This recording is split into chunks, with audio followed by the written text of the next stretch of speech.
So what is up ভাই brother, কেমন আছেন আপনারা? বরাবরের মতো চলে আসলাম আরো একটি ব্লগ ভিডিও নিয়ে। আজ আমরা যাচ্ছি আমাদের জমিতে মই টানতে। আজকের সকালের ভিউটা অনেক সুন্দর।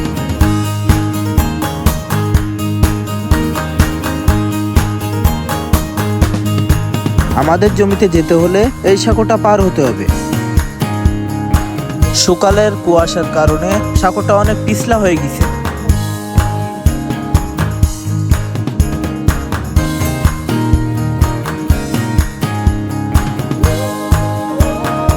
গাইস, আমরা আমাদের ঘেরে চলে এসেছি। এখন আমরা মই টানবো।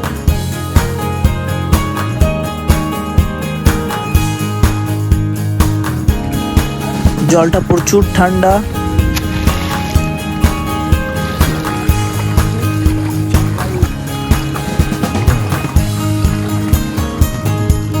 মইটা আমাদের জমির মাথায় টানতে হবে, এই জন্য আমরা জমির মাথায় চলে যাচ্ছি।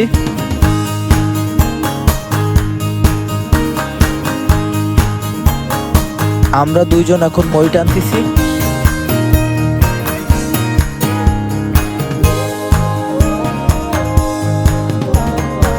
আমাদের জমিটা পুরোপুরি শুকাই গেছে। জমিতে আমরা এখন জল দিব, এই জন্য আমরা মেশিনটা চালু করতেছি।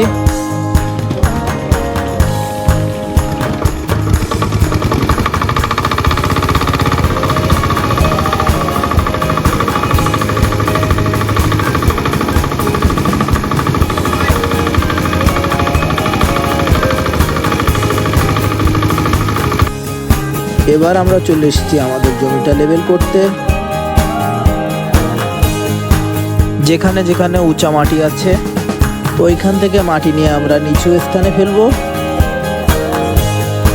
তাতে করে ভুঁইটা পুরোপুরি সমান হয়ে যাবে। জমি সমান না হলে জমিতে জল থাকবে না, এতে করে ধানের ফসল ভালো হবে না। যতটা সম্ভব জমি সমান করতে হবে, তারপরে জমিতে আবারও মই টানতে হবে।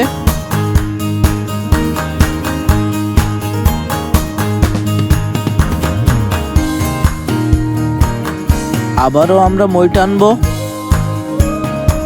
শীতের সকালে জল প্রচুর ঠান্ডা। মইয়ের উপর এখন আমরা মাটি দিব, এই জন্য ছোট ছোট ছোটা মইয়ের উপর সাজায় দিতে হবে, যাতে করে মাটিটা নিচে না পড়ে যায়।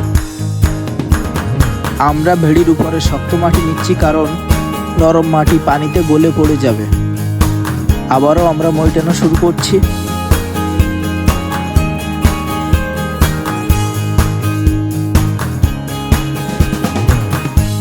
এ পাশে আমাদের ভুঁই সমান করা হচ্ছে। আমাদের ভুঁইটা অনেক উঁচা নিচা, এই জন্য আমরা ভুঁইটা সুন্দর করে সমান করছি।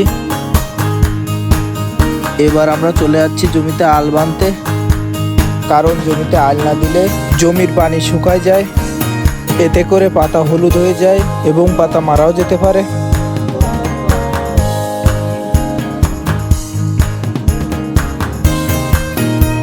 গাইজ, আমাদের আল দেওয়া শেষ। আজকের মতন ব্লগটি এখানে শেষ। আবারও দেখা হবে নতুন কোনো ব্লগ ভিডিও।